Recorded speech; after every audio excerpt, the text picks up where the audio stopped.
విష్ణు పురాణము. గురువైన పరాశరుడు శిష్యుడైన మైత్రేయుడికి విష్ణు పురాణాన్ని ఇలా వివరిస్తున్నాడు. హిరణ్యనాభుడు యాజ్ఞవల్కుడుకు శిష్యుడై యోగ విద్య నేర్చి మహాత్ముడయ్యాడు. వాడి కొడుకు పుణ్యుడు, అలాగ ధ్రువుడు, శీఘ్రుడు వాని కొడుకు మరుడు. మరుడు యోగశక్తి అమితంగా కలవాడు. రాబోయే యుగాల్లో కూడా సూర్యవంశం పెరుగుతూ ఉండాలని తపోయోగంతో కలాపం అనే గ్రామంలో ఉన్నాడు. అమరుని కొడుకు ప్రత్యాకుడు, వానికి సుగంధి, వాడికి అమర్షణుడు, వాడికి అహస్వంతుడు, వాడికి విశ్వభవుడు, వానికి బృహద్బలుడు. కలిగాక ఆ బృహద్బలుడు భారత యుద్ధంలో అర్జున పుత్రుడైన అభిమన్యునిచే పరలోక గతుడయ్యాడు అని ఇక్ష్వాకు నందనుడైన ససాదుని వంశంలో ప్రసిద్ధులైన రాజుల చరిత్ర చెప్పి పరాశరుడు ఇలా అన్నాడు. ఇక్ష్వాకు నందనుడు నిమి 1000 సంవత్సరాలు పరిమితిగా ఒక యజ్ఞం చేయడానికి సంకల్పించి కులగురువైన వశిష్ఠుణ్ణి రప్పించి తన సంకల్పం చెప్పగా ఆ గురువు ఇలా పలికాడు. రాజా, ఇంద్రుడు 500 సంవత్సరాల పాటు చేసే యజ్ఞం చేయడానికి నిశ్చయించి నన్ను హోతగా నిర్ణయించాడు. వెళ్ళాలి కదా, అది పూర్తి కాగానే వస్తాను, నీ యజ్ఞం చేయిస్తాను అని చెప్పాడు. నిమి ఏమీ అనలేదు, ఊరుకున్నాడు. తన మాటకి రాజు సమ్మతించినట్లు భావించి వశిష్ఠుడు వెళ్ళి ఇంద్రుడి యజ్ఞం చేయించి అది పూర్తి కాగా నిమి వద్దకు వచ్చాడు. అప్పటికీ నిమి గౌతముడు హోతగా యజ్ఞం చేస్తున్నాడు. వశిష్ఠుడు గౌతముణ్ణి కనులెర చేసి చూశాడు. నేను కదా ఈ వంశీయులకు గురువును, నీకు తెలియదా, హోతగా ఎందుకు ఒప్పుకున్నావు అన్నట్టు. తరువాత యజ్ఞశాలలోకి వెళ్ళి ఒకచోట నిద్రిస్తున్న నిమిని చూసి నన్ను అలక్ష్యం చేసి ఇంకొకడిచే యజ్ఞం చేయిస్తున్న గురుద్రోహి, వీడు విదేహుడు అవగాక అని శపించాడు. ఆ కేకకి రాజులేచి కోపగించి నా యందు తప్పేమీ, అదేదో చెప్పి శపించు. నిరపరాధులైన శిష్యులను నిగ్రహించి శపించే గురువెంత శాంతుడైనా అలాంటి గురునియందు భక్తియుక్తులు వదిలి శిష్యుడేమి చేసినా దోషముండదు. కనుక నువ్వు కూడా విదేహుడివై నీచ వృత్తిని ప్రవర్తించు అని ప్రతిశాపమిచ్చాడు. శరీరం విడిచాడు. వశిష్ఠుడు శరీరం విడిచి తన తేజస్సును యోగ విద్యా బలముతో మిత్రావరులయందు ఉంచాడు. కొన్నాళ్లకు ఊర్వశిని చూసి మోహించిన మిత్రావరుల తేజస్సు జారిపడి రూపం ధరించగా వశిష్ఠుడి పునఃశరీరధారణమైనది. నిమి శరీరమును గౌతమాది మునులు నూనెతో గంధముతో పాకం చేసి ఆరంభించిన యజ్ఞాన్ని పూర్తి చేశారు. ఇంద్రాది సురలు తమ తమ యజ్ఞభోగాలకు వచ్చి తీసుకుని సంతృప్తులై రాజు ఎక్కడా అని అడిగి జరిగింది తెలిసి తిరిగి శరీరం ఇవ్వడానికి మాట్లాడగా వారికి కనిపించక అక్కడే అలనలన తిరుగుతున్న నిమి, సురలారా, మరి నాకా శరీరమొద్దు, అది దుఃఖానికి మూలం. ఎలాంటి దుఃఖానికన్నీ కారణం శరీరమే. రోగాలకు, భ్రాంతికి, అశాంతికి, అజ్ఞానానికి ఆలవాలం శరీరం. అలాంటి శరీరంతో మునుపు నేను అనుభవించిన దుఃఖాలు చాలు, మరి నాకు శరీరం అక్కర్లేదు, నా కోరిక తీర్చండి. అందరూ ఆదరించేటట్లుగా లోకుల కన్నులలో ఒక రూపంలో ఉండి సమస్త వస్తువులను చూస్తూ ఉండేటట్లు మీరంతా ఏకవాక్కుగా ఇవ్వండి. ఇంద్రాదులు తదాస్తు అని దివికి వెళ్ళిపోయారు. నాటి నుంచి నిమి అందరి కళ్ళల్లో లీనుడై ఉంటాడు. అందరూ కళ్ళు మూయడం, తెరవడం, ప్రతి వస్తువును పరిశీలించడం అనేది వారి కళ్ళల్లో నిమి ఇమిడి ఉండడం వల్లే ఏర్పడింది.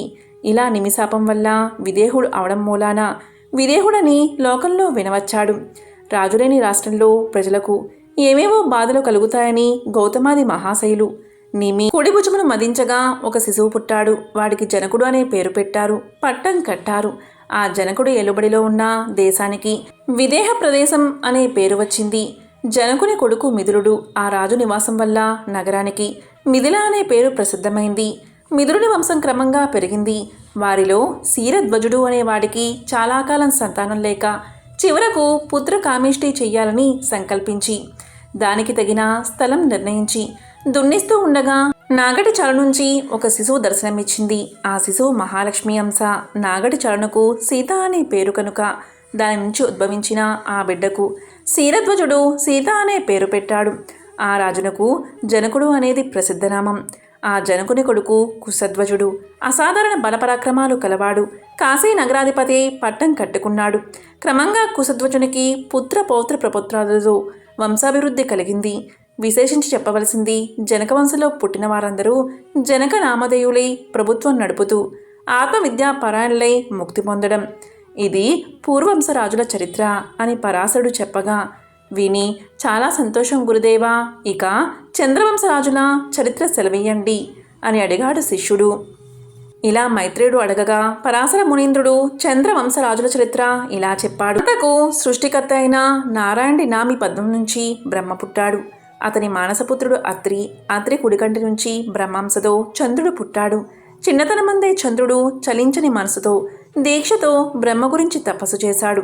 ఆ తపస్సుకు మెచ్చి బ్రహ్మలతలకు, వృక్షాలకు, ఔషధాలకు, బ్రాహ్మణులకు, నక్షత్రాలకు అత్యంత స్రవించే కిరణాలు కలుగునట్లుగాను అధిపతిగా వరమిచ్చాడు. తరువాత చంద్రుడు రాజసుయాతి యజ్ఞం చేసి అశ్విని మొదలైన దక్షపుత్రికలను 20 మంది ఏడుగురిని బాలులుగా పరిగ్రహించాడు. సహజ సుందరాకారుడై సుధాకారుడైన ఆ చంద్రుడు వారితో వినోదిస్తూ ఆనందంగా పెరుగుతూ ఉన్నాడు. అలాంటి వయసులో చంద్రుడు దేవగురువైన బృహస్పతి వద్ద శాస్త్రజ్ఞానం కోసం విద్యార్థిగా అతని ఇంటనే ఉన్నాడు. గురువును, గురుపత్నిని సేవిస్తూ భక్తితో ప్రవర్తిస్తూ చదువు సాగిస్తున్నాడు.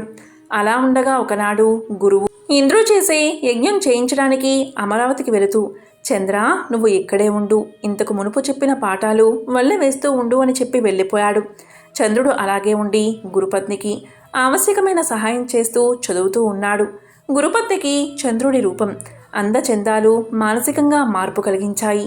ఆ సుందరి చక్కగా అలంకరించుకుని గోముగా నడుస్తూ చిరునవ్వు చూపులు తూపులుగా చంద్రుడి దగ్గరకు వచ్చి ఏవేవో చేస్తూ తిరగడం ఆరంభించింది. గురుదార తార అలా సవిలాసంగా తిరగడం, ఏవేవో సన్నసన్నగా అనడం చంద్రుడికి మనోవికారం కలిగించాయి. తార అప్పుడప్పుడు వచ్చి ఏవో నవ్వు మాట్లాడడం, నవ్వించడం క్రమంగా కలిసి ఆనందించడంలోకి దిగింది. తారాచంద్రుల విలాస వికార చేష్ట. పరకాంత, పైగా గురుపత్ని అనే ఆలోచన కూడా లేక చంద్రుడు తార విలాసాలకి లొంగిపోయి ప్రియురాల్ని చేసుకున్నాడు. అద్దు అదుపు లేకుండా కామతంత్రానికి ప్రత్యక్షమూర్తులుగా ప్రవర్తించసాగారు తారాచంద్రులు. అలా గడుస్తూ ఉండగా ఒకనాడు చంద్రుడు తారతో ఇలా అన్నాడు, మన చేష్టలు గురువుకు తెలిస్తే మన బతుకులు నడివీధి మెతుకులవుతాయి.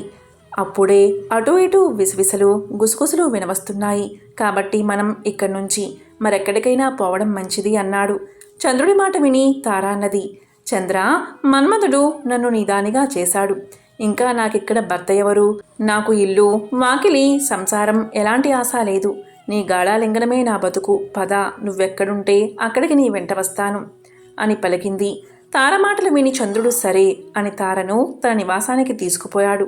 ఎలాంటి లోపం లేని తీరున భోగాలు అనుభవిస్తూ ఉన్నాడు.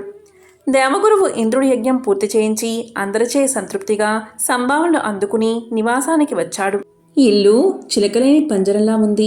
తార చంద్రుడితో వెళ్ళిపోయిందని తెలిసి విచారించి కోపించి వెళ్ళి ఇంద్రుడితో చెప్పాడు. ఇంద్రుడు ఆశ్చర్య ఆగ్రహాలకు లోనే ఒకంతసేపు ఆలోచించి ముళ్ళను కొందరిని ఆహ్వానించాడు.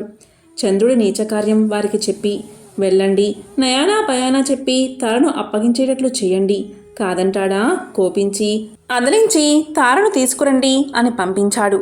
మునులు చంద్రుడి వద్దకు పోయి తగిన సత్కారం సంభాషణ అయిన తర్వాత ఒకంత నిష్ఠూర ధోరణితో బోధిస్తున్నట్లు అన్నారు. రోహిణీ వల్లభ, ఎప్పటికప్పుడు శృంగార విలాసాలను, కువలయానందమును కలిగించే చల్లని గుణములను, సమయానుసారంగా దేవతలకు మేలు కలిగించే సద్బుద్ధి, గురువునందు ఉండవలసిన భక్తి విడిచి గురుదారను, తారను ఎత్తుకురావడం పాపకార్యం కాదా? నువ్వు చేసిన ఈ తప్పు పని తెలిసి ఇంద్రాదులు నీపై కోప మనస్కులై ఉన్నారు. ఎందుకే రగడా, తారను విడిచిపెట్టు. నీకు లోకంలో వచ్చిన అపకీర్తిని మాపుకో అనగా మునుల మాట విని చంద్రుడు, నేను దేవమంత్రి భార్యను ఎత్తుకు వచ్చానని నన్ను నిందిస్తూ ఇంద్రుడు మిమ్మల్ని పంపించాడా? ఆశ్చర్యం. తన పనులు ఎవరికీ తెలియవా? అలాంటి ఇంద్రుడు నాకే బుద్ధి చెప్పడమా? గౌతముని భార్యకే ఆశపడి వెళ్ళి కోడికూత కోసి ముని మోసగించి ఆయన భార్యను కలిసినవాడు చివరకు మునిశాపానికి గురి అయి ముడుచుకుపోయిన శరీరంతో ఇల్లు చేరిన ప్రబుద్ధుడు తగు మనిషిలాగా ఈనాడు నాకు బుద్ధి చెప్తున్నాడా? అతని చేష్టలు లోకానికి తెలియవా? వెళ్ళండి, తారను విడిచేదే లేదు అని పరిహాసపు మాటలాడగా చేసేది లేక మునులు సిగ్గుపడి తిరిగి ఇంద్రుడి వద్దకు వచ్చి చంద్రుడన్న మాటలు చెప్పారు. ఇక ఇంద్రుడు కోపగించి దేవగణాలతో బృహస్పతితో పయనించి తారా శశాంక వృత్తాంతం చెప్పారు. అది విన్ని బ్రహ్మ కోపగించి ఆలోచించి అన్ని విధాలా పెద్దలైన మునులను కొందరిని ప్రేరేపించి, మీరు వెళ్ళి నేను చెప్పానని చంద్రుడికి చెప్పి తారను తీసుకురండి అన్నాడు. వారు వెళ్ళి చంద్రుడికి బ్రహ్మ మాటలు చెప్పి, గురుపత్నిని మాకు అప్పగించు, తీసుకువెళ్ళి ఆయనకి అప్పగిస్తాము అన్నారు. వారి మాటలు విని చంద్రుడు చిరునవ్వు నవ్వి, బ్రహ్మ మాటల్లాగా మీ నోట విన్నాను, మంచిదే. కానీ తారను విడిచిపెట్టడం జరగని పని. సాధించాలని అంతా కలిసి పోరాటానికి దిగుతారా? అదేదో కానియండి, చూస్తాను అన్నాడు అని గంభీరంగా అనగా మునులు వెనుతిరిగి బ్రహ్మ వద్దకు పోయి చంద్రుడి మాటలు చెప్పారు. విన్నాడు బ్రహ్మ. ఏ ఉపాయమో తోచక కిమ్మనక ఊరుకున్నాడు.